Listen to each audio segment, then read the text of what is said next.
Check, check, check. Check, check, check. Check your draws. Check your draws. Oh, see what I did there. Hello, world. I feel like I'm supposed to have a script at the beginning of this, but let me pause this really quick. And we're back after the pause. Sorry. Hey, before we begin, please take a moment to hit the button. Which button, you may ask? The like button and the share button. Share this episode with a friend.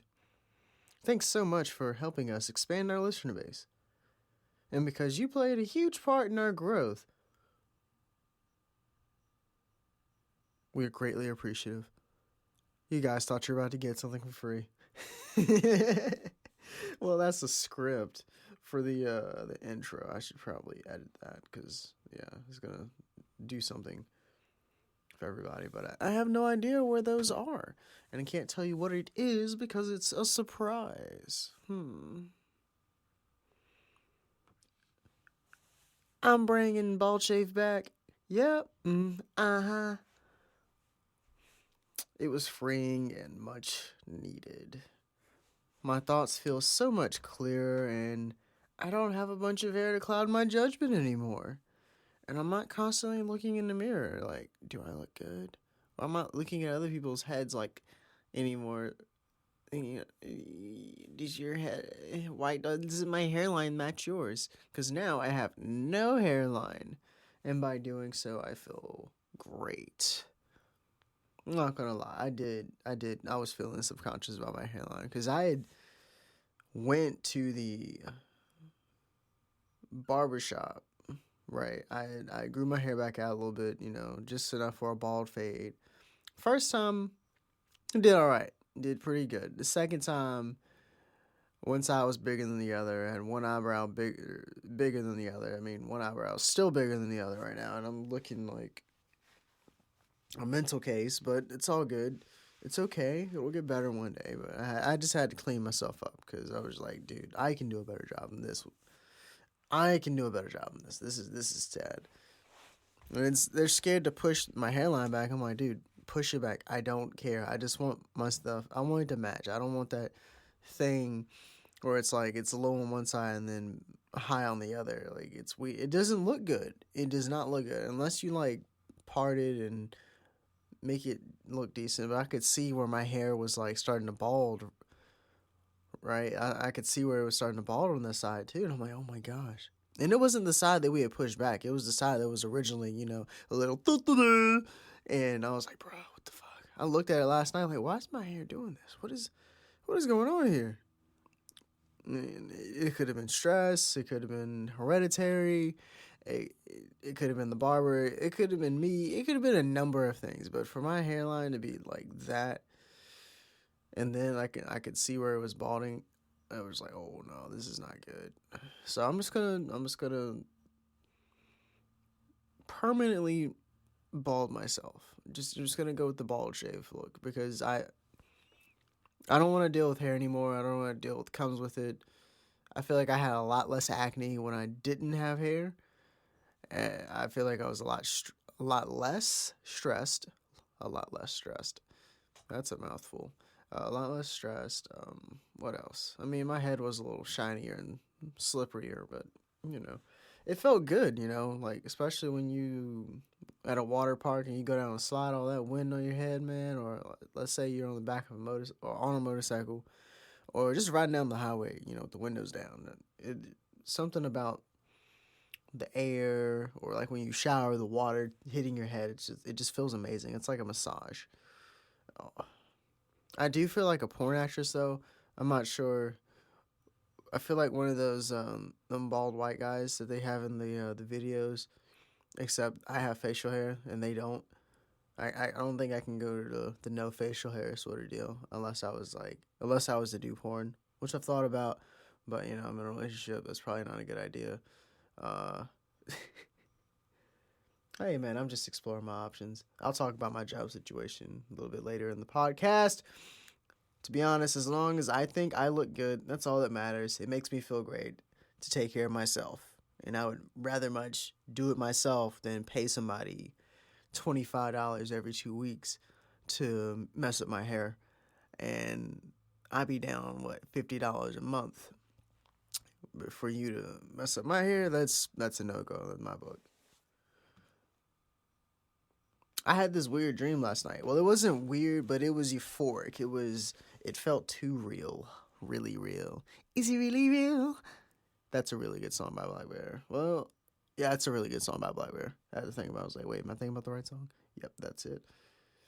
It was like, well, I'm going to call it the imprisonment of my mind. Like, I ran a crew. It was definitely some sort of prison. I ran a crew. I had two friends, like, come and see me while I was locked. Their names were K and A. That's their names for the story. I'm not going to reveal, you know, who's who. And Suge Knight's ghost was there. He was like a mentor, older brother to me. That's when I knew it was like a dream. Uh, I saw people that doubted me and my abilities, like people that I grew up with there. I saw them there. It felt real when I hugged K and A. I ended up kissing K, and she was receptive of the kiss. But when I realized what I had done, I was very apologetic, and she was like, "It's okay, I understand. Being in here for so long, and it's you needed that." And she hugged me, and I had forgotten all about my girlfriend until Kay had hugged me, and I'm like, "Wait a minute, this feeling feels familiar. What is this? What is this? Who is it?"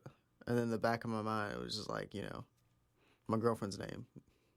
You know, not shouting, but like it was just like a soft whisper. But I couldn't hear it. It was just a. It was like, it was like I was in a different reality. Mm. I could see the bars like surrounding the prison as well, and from what it looked like, the outside world as well. Like you could see the outside world on the other side of the bars.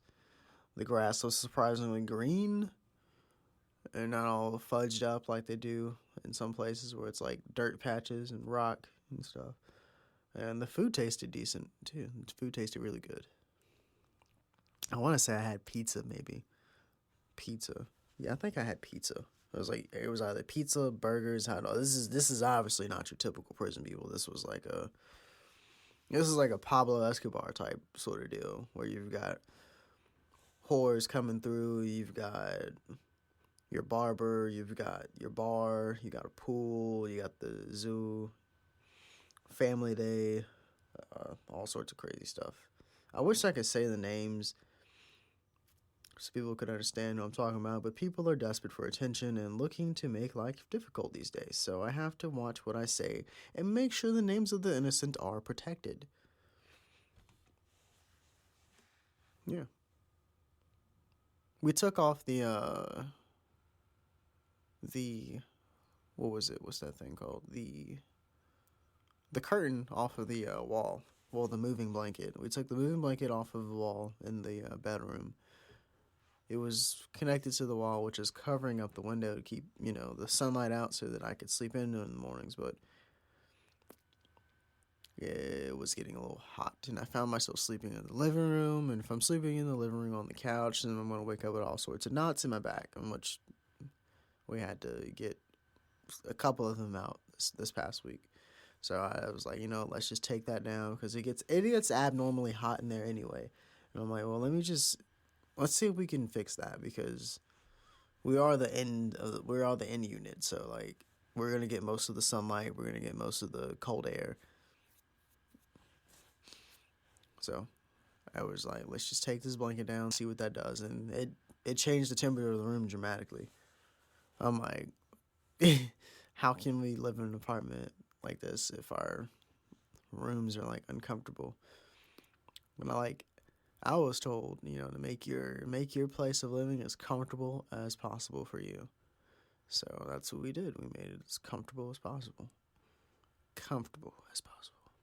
I mean, we're still in the process of doing that. Like I would like maybe a carpet, but nah, then that'd be something else to clean. Nah, I'm good. I can just stick to sleeping and mopping. No, that's fine with me. I'm about to drop another song soon.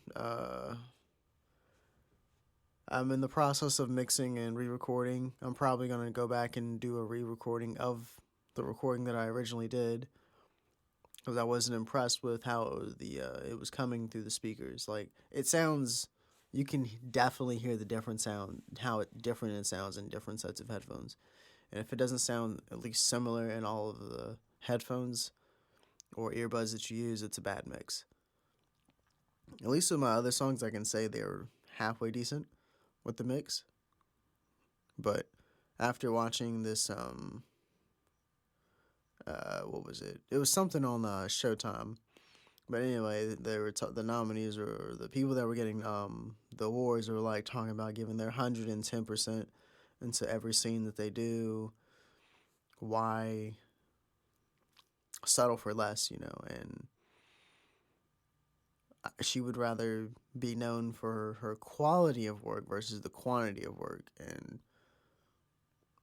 that struck me like a chord. Like you need to be focused on the quality of your work, not the quantity, but the quality. So if I'm going to make a song, it needs to be worthwhile, it needs to be worth listening to. If I'm going to tell a story, if I'm going to write about bullcrap, or if I'm going to tell a story, I'm going to make sure the story's told right. If I'm going to write about bullcrap, I'm probably not even going to release it. But, most people listen to garbage these days anyway. I mean, I know I do. So I may release a few garbage songs, but part of me is like, don't even focus on that. Just focus on the quality. And by that, I'm gonna focus on my mixes. Like I said, I'm gonna focus on my writing, my skills. I'm gonna do my research. I've been telling y'all this for a good little minute about how I'm gonna do better. And I'm getting better. I can see the progress from where I started, especially with the podcast and the radio stuff. Like, oh my gosh, Snoop Dogg was in Lil Dave, whoops, Little Dicky and Snoop Dogg did a song. And he was talking about how you don't know if that's your worst shit or something you're gonna regret. So I'm like, oof, yeah, that radio stuff I kind of do regret. I'm over here talking mad crap to them, like, yo, whoops. I'm over here talking like I know what I'm doing. I can do this, this, and this, and this. And I wasn't even mixing the dang on vocals to the people. I was just turning the volumes up, smash it together. I mean, I had really good transitions. I'm not gonna lie. I had really good transitions.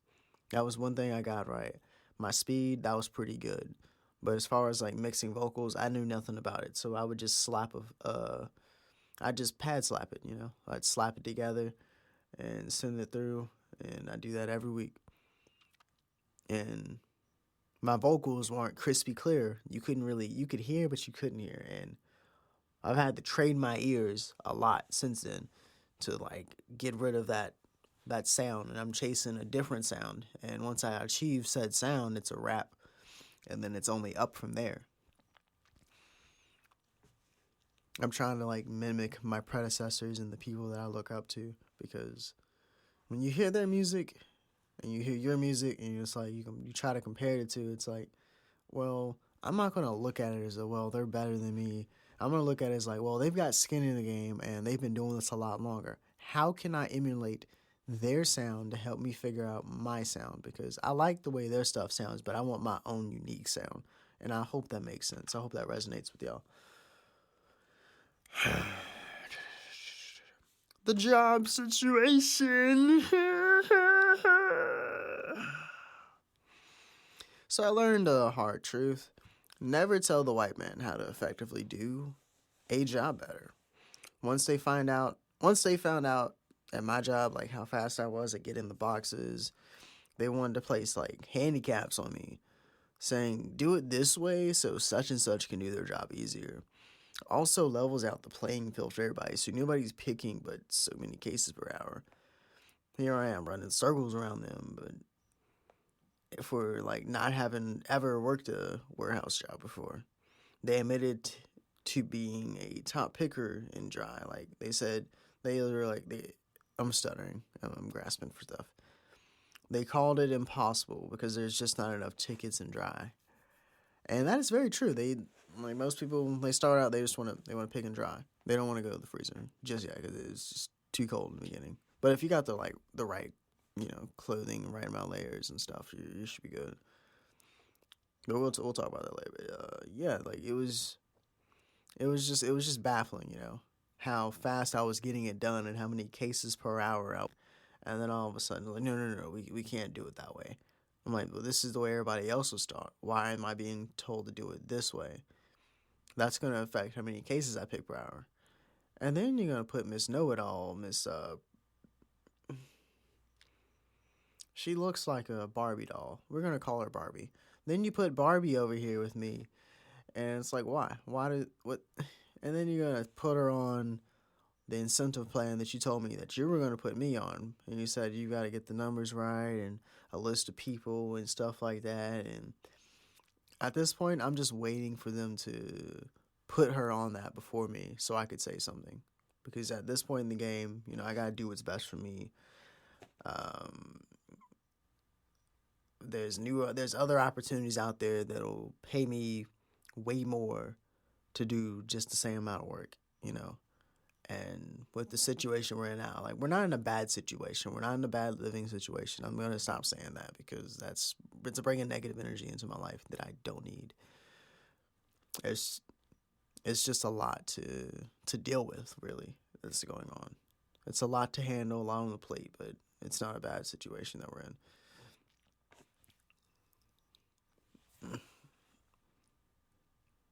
So, with that being said about the job, I'm gonna be talking to some people pretty soon about this newer opportunity. See if they can allow me to stay where I'm at. If they need me to relocate, can we do it after such and such time? I mean, I'm gonna be making the money, so I mean, I'm not really worried.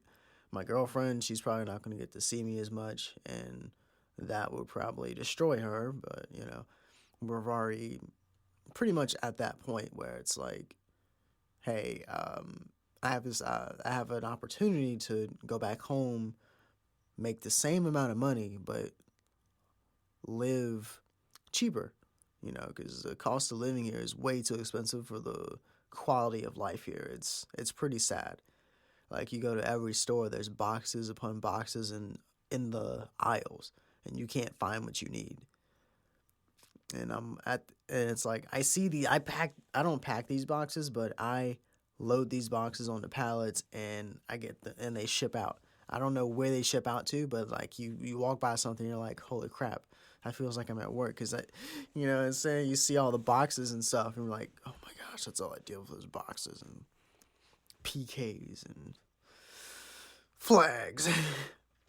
Well, there's nothing wrong with that. There's nothing wrong with that at all. But it's just like I said, the quality of life here is pretty trash, and they want way more than what it's worth.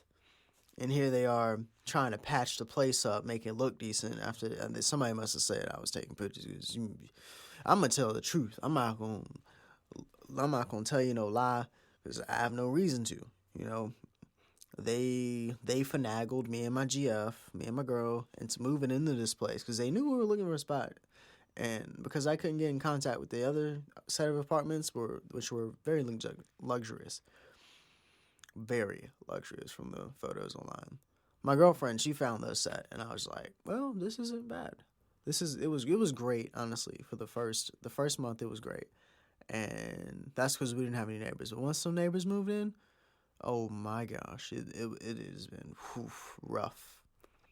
And they're not bad people. I'm not gonna say they're bad people because I don't know them like that. But the neighbors, man, just oh my gosh. Anyways, now that we've gotten the living situations that I've talked about, let's talk about the mixed signals from people at work and friends, if that's even a thing anymore. I've got friends, I think. I think I have new friends. I'm not sure if they would consider me a friend, but the way that they talk to me and the way that they look at me and, the way we resonate with each other, I would say we are friends, work friends. Would I hang out with them after work? I don't know. I did end up bailing on a group. I did bail on a group of people because it was just me, him, and like his kids, and maybe one other person. I was like, all right, this is cool. I can do this. This is great. Then it turned into another one. They added one more, and the next thing you know, he's like, I've got enough for like a full court. And I'm like, all right, all right, all right. I've got things to do, and it's not because I don't like them or anything. It's just I don't mess with a lot of people outside of work because of my previous like situation. That was weird, man. I'm not gonna lie, that was a bit much. Like all of us knowing everything about each other and us all working together, and then the company played into that, and then they started trying to like give show favoritism towards so and such, and using their situations to control them, and it was a lot going on at that time in my life, and I've learned that I just need to keep my distance. It's best if I just I socialize with y'all at work. Basketball, that's cool. Going to the gym, that's cool. But you talking about like staying over and hanging out? Like, no, like, we're not doing that. Sorry. I do realize I need to be around people my age, and I wouldn't mind that at all. I wouldn't mind that at all. I'm not gonna lie, that'd be dope. But I'm trying to keep my circle small because I value my time, and time is very precious to me. I do realize I've been wasting it though. I've been wasting a lot of time on worrying about bullcrap versus worrying about my business. That job is not the job that I have now is only to support, give us a roof over our head and put food in our bellies. The rest of it, I'm trying to save so I can get the F out of here and, potentially buy a house, open up my own studio, uh, pay off the car, pay off all my debt. I've got plans, but I'm not going to tell you everything, obviously. Honestly, I'm just at a point in my life where I want to work for myself, and because I'm done dealing with people. Like, I'm also going to explain how the podcast music promotion goes. It's not one of those fast views, fast likes promotions things you buy. Like, I want my customers to look at it as an investment in themselves, because in the long term goal of this promotion I do, more authentic listeners are going to hear your songs versus you paying some robot or scam artist online $20 to $50 just to boost your numbers. It makes it seem like you're doing great and everything. And trust me, I did that. And it felt good for all of 30 seconds. Then I realized these people aren't going to come back. I don't even know if these are real people. But once I did it a couple of times with different people on the site that I used, and I was like, huh, these numbers are about the same. Because I didn't put a lot into it, and these numbers are about the same. So if I was to give them such and such money, I'm sure that number would double, either double or give me less, a little bit less than. And if I was to do it to songs A, B, and C, I'm sure they'd all do the same thing. So I know what people are doing, you know what I'm saying? Because I used to do it too, but these people aren't even people. They're just bots you can purchase for temporary pleasure. And I don't I don't want to be known for that, man. I want to see my own growth. I want to see it with my own eyes. I don't want that 30 seconds of pleasure. Like it feels like it feels like I'm cheating. And if you know me, I'm a good guy.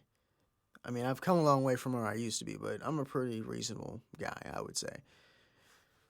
I'm the guy artists had look at it this way. I'm the guy artists are gonna had to go through back in the day, like when they wanted a song played on a platform. If people really mess with your music, they'll gravitate towards it and support you. If not, you go back, you hit the drawing board, give it some time, and come back again. I'm still in the early stages of my podcast, episode 55 and counting. So yeah, just look at it as an investment, man. Just relax. It's all gonna work out. Nobody's just gonna pop up on the scene and bam, everything's coming their way, and it's all right, it's all good, it's all gravy. And how do you go from I don't know how to make a song to Wow, look at me. Uh, Look at my numbers. Look at my likes. Look at my shares. Wow. I've had 2,000 likes and I've never made a song before. When your timing's off, your vocals aren't right, the mix was off, it's out of tune. Yeah. I'm not gonna do it. But those are just a few examples of what I'm talking about. You know what I'm saying? So watch out for that stuff. Beware. Now I can understand if somebody's been promoting the same song for like what 6 months. If somebody's been promoting the same song for 6 months, of course their numbers are going to be through the roof because they put in the time and the work and the effort just to promote that one song. And it's pretty easy to promote. You know what I'm saying? Like I just make my little script, put some emojis in there, put the link in there, and I send it to everybody I know on each platform. Well, not everybody I know, just the people that I know will listen. Well, at least listen to the song. They ain't gotta like it or share anything, but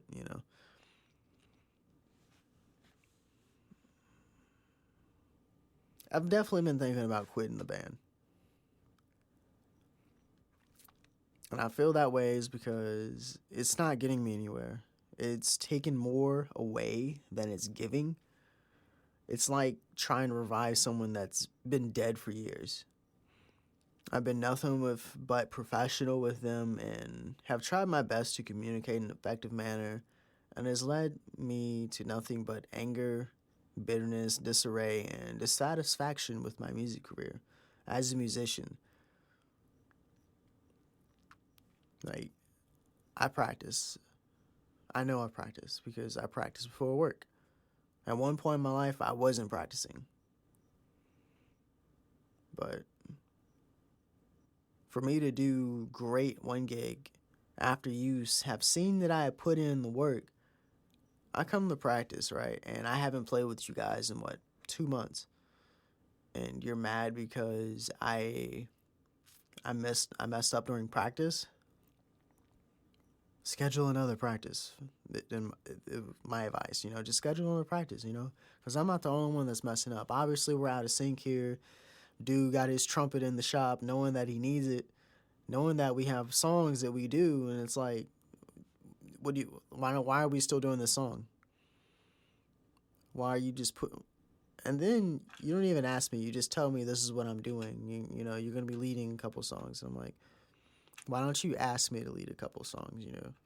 Versus just telling me what I'm doing and then getting mad when I don't know it right on the spot. And I'm like, this is gonna take some time. I've always been that way. I don't know everything, and I don't claim to know everything.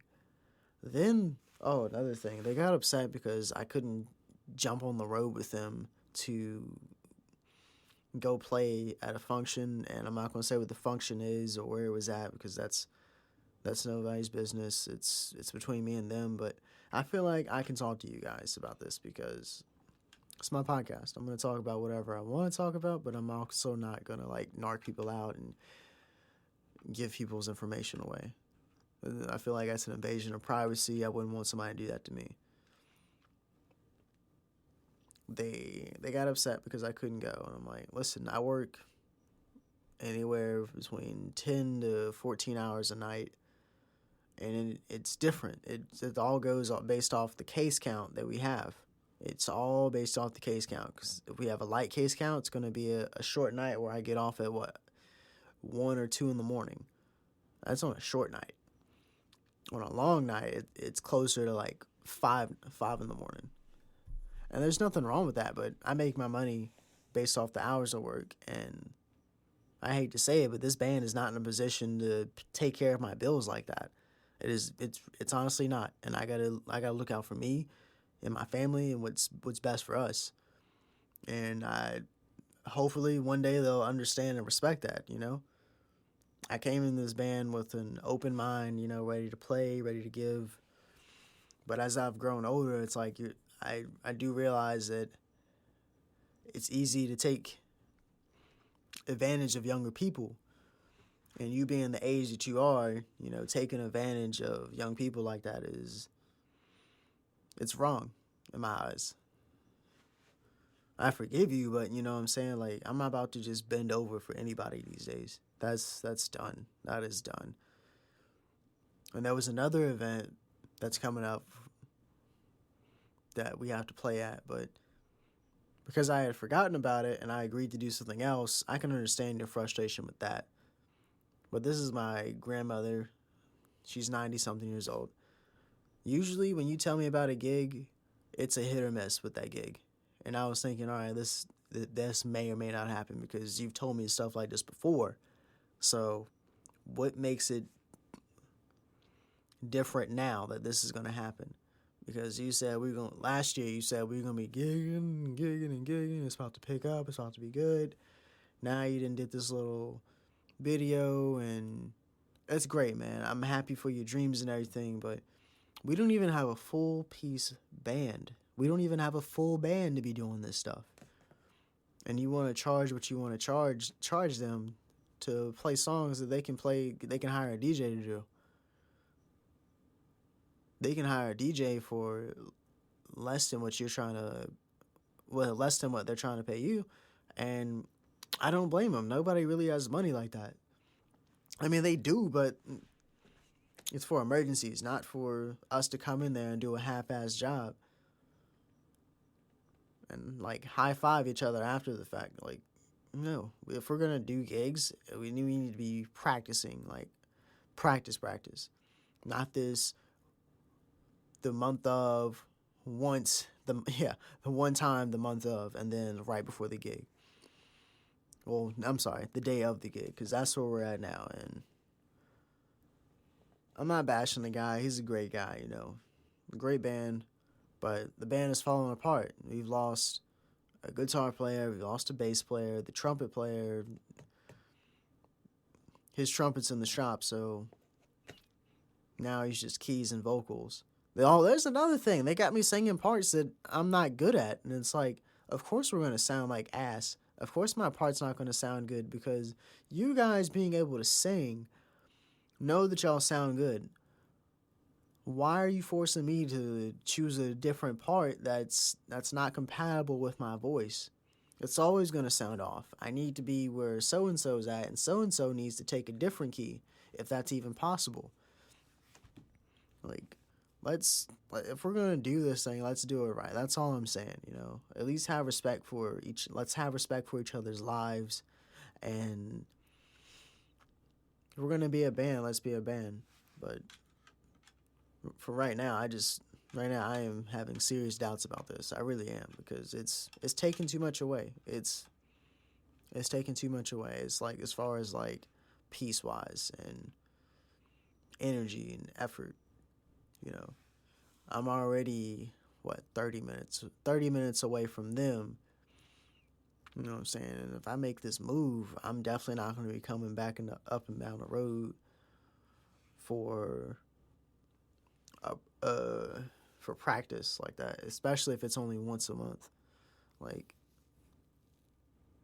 and we're not even on a once a month basis. It's more so like a one time to make sure everybody's on the same page, and then right before the gig, and it's like, I think I need more than that. If we're not gonna, okay, let me rephrase. If we're not gonna be gigging, but every so often, then I'm not gonna be doing this. I'm not gonna stay. I'm just gonna go back home and figure things out from there. I don't know. Maybe I should just cut this. Stop talking right now, because I don't. Just thinking about it upsets me. I've tried to be cordial. I've tried explaining. I've tried being nice, and I'm at a point where it's like, no, I'm done being nice. It's F you from now on. It's F you from now on. Wish you the best of luck, sir. Anyway, holidays are weird this year. As always. Girlfriend, she has to work. Dad, he has to work. Try getting tickets for the show that's coming up on the 31st, but something's wrong with their website, and I can't get the tickets, so it'll just be me and my grandma. Thanks, Grandma. That's it for this week, man. Merry Christmas. Happy holidays. I know this podcast wasn't as jolly, but I promise this is just a page in this chapter of my life. The story gets better in due time. Trust me. Until next time, happy holidays. And a happy new year. ADHD, ADHD, ADHD.